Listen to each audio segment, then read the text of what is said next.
If you're beginning to get into trading or investing, well, welcome to the party. I love it when people get started and want to learn about it and try to make some money doing it. When they start, though, they'll go to a brokerage's website and they'll open the account because you need a brokerage account to route orders, to take positions, and all that sort of thing.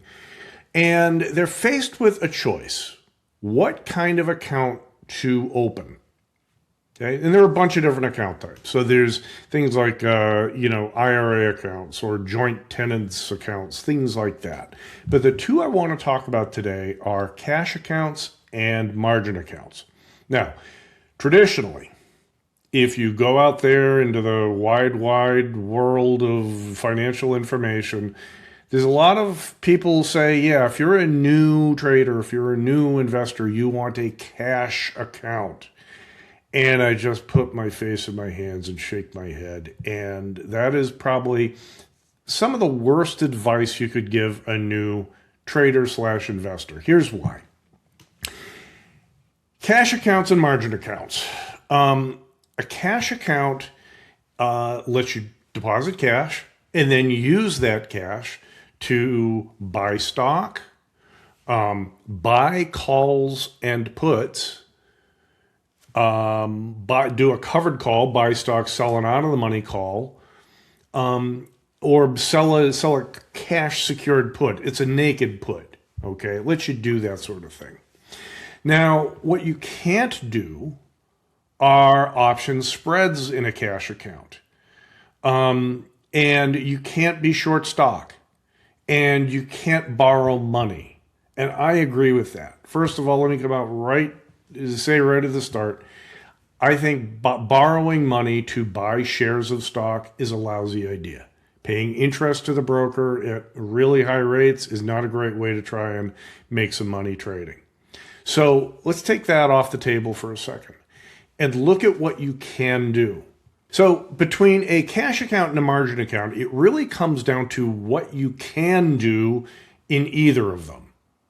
For example, in a cash account, what are you allowed to trade? Well, let me tell you what you can't do. You can't short stock, and you can't go negative cash. You can't borrow money to buy stock. So if you have, let's say, put $1,000 in a cash account, you can buy $1,000 worth of a stock and no more. You can buy calls and puts. You can do that. You can do a covered call. You can buy stock and sell a call against it. Okay. You can sell a naked put, and in a cash account world, they call it a cash secured put, where the cash you need to sell that put is equal to the strike price of the put. Okay. So you're restricted. Okay. It's not necessarily bad because, like I said, I don't think you want to be borrowing money to buy stock. And it has an appeal. I understand the attraction to it. You don't want to get into trouble when you're first starting out. You don't want a margin call on your account. You don't want to have any weird interest charges. I get that. Understand completely. But here's the problem. It comes down to risk. Because what the cash account is really doing is keeping you in the guidelines of the regulatory issues for cash accounts rather than the actual market risk of a position. Let's take an example. Okay. Let's look at Kraft Heinz. Maybe you love ketchup. Maybe you think the stock's going up. So in a cash account, what I can do is I can buy shares of stock. Okay. Stock's trading at $21.93. My max loss is $2,193. Okay, $2,193. It's a lot of money. Okay, now that's if Kraft Heinz goes to zero. I'm not saying it will, but that's what you can do in a cash account. What I can also do, let's clear this out. Let's sell a put. Let's sell this naked put. Let's sell this 21 put. I'm not saying it's a good trade or a bad trade, but the max risk here, max loss, again, is 2,067. Okay? So I can do that, but what I can't do in a cash account, but that I can do in a margin account, is do spreads. So cash account, I can sell this naked put, 2,067 max loss, but I can't buy this 20 put and create a short put spread. Okay, max loss 80. So almost $2,100 of risk buying stock, selling a naked put versus max loss of 80 for the short put spread. You tell me which might be easier for a new investor or trader to manage. Let's look at something else here. So clear trade. What I can do now is I can buy this stock and, oh yeah, I can sell an out of the money call against it. Covered call. Great. Okay, no problem. Max loss 2,144. Okay. I can do that. I'm allowed to buy stocks, sell an out of the money call, take $2,100 worth of risk. But what I can't do is this. I can't buy a call spread with $29 of risk. Okay. This is a really important point, that if you have a cash account, you can't do spreads. Why? Why can't you do it? And I'm not necessarily an expert in regulations, but basically they don't want you to have the possibility of either with, let's say, a call spread, a long call spread. If you get assigned on this short 22 call, yes, you're long the 21 half call, but you're assigned on that 22 call. You get short stock in your account. They don't want you to have short stock in your account ever for a cash account. Okay, so they don't like this. Okay, let's look at a short put spread. Why don't they like a short put spread? Well, it's possible that I could be assigned. In other words, if I'm only using up $80 here of capital to sell this put spread, I might be assigned on that 21 put, buy the stock, buy 100 shares of stock, and have it would, if I don't have enough cash to pay for it, I have negative cash in my account. That's prohibited in a cash account. So that's the logic behind it. Okay. And I'm not saying it's a bad thing. Well, it just stinks for traders. It stinks if you want to learn how to trade. A margin account. And here's why people say, oh no, you don't want a margin account when you're first starting out. You don't want to borrow money from a broker and pay interest rates. You don't. But that's only half the story. Margin is, the word margin is kind of like the word bug, okay? Oh, there's a bug in the wall. Could be an ant, could be a spider, could be a caterpillar, whatever, it's a bug, right? Margin is the same thing. Margin can mean different things when used in different contexts, okay? In this context of a margin versus a cash account, yes, in a margin account, you can buy, if you have $5,000 in your account, you can buy $10,000 worth of stock. You use up the $5,000 of cash and borrow $5,000 from the broker. You don't want to do that, okay? But just because you have a margin account doesn't mean you have to do that. And because a margin account lets you do option spreads, it's way more valuable than a cash account that restricts you to cash secured puts and covered calls. You don't want to do that. Okay?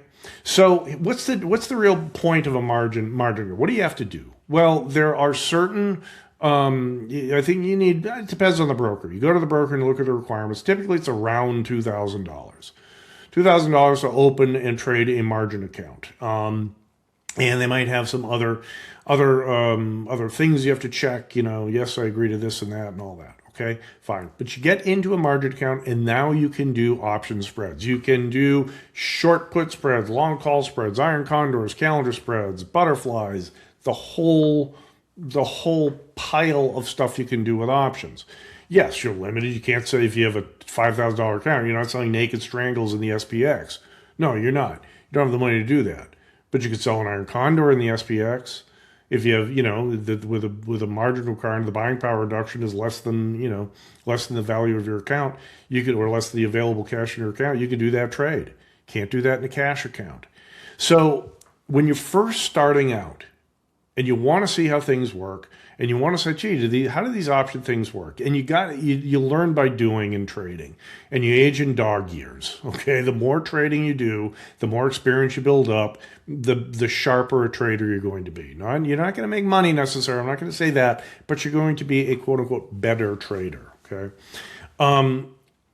What you got to make sure in a margin account is that you don't go debit cash. Your cash balance, you don't want to go negative. That can go negative if you are, just like with a cash account. If you're short a put spread and you're assigned on that short put, you'll buy stock. And if the purchase price of the stock is greater than the cash in your account, you'll go negative cash and you'll start paying interest. So be careful of that stuff. Okay. I don't like that either. And you got to learn how to be proactive about those sorts of things. Same thing with a call spread. The call or short call can be assigned, and you may not have the margin required. You may not have the buying power available to hold that short stock.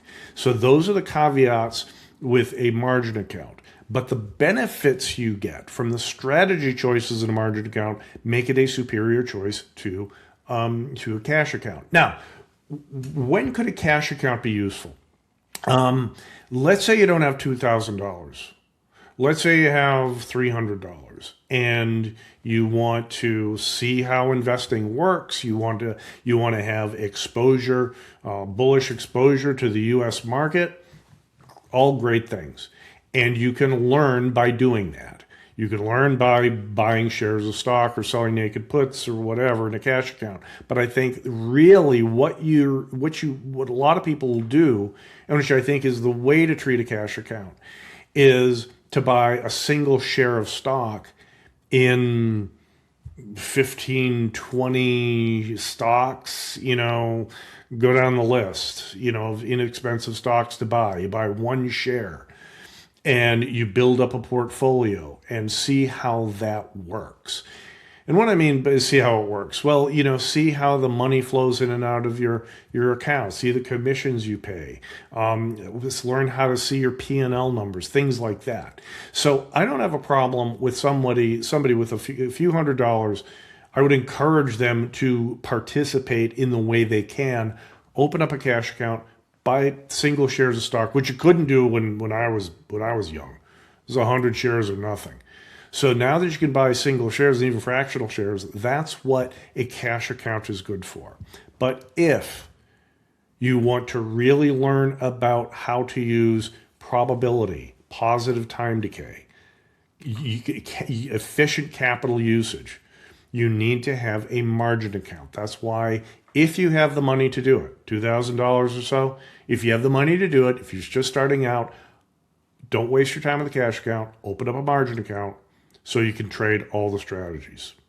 So, again, nothing here is a trade recommendation. I'm not saying if any stock's going up or down, that choice is yours of how you decide to, what to buy, what to sell. But when you do trade, make sure you don't take any more risk than you're comfortable with. And please use a smart strategy when you do it.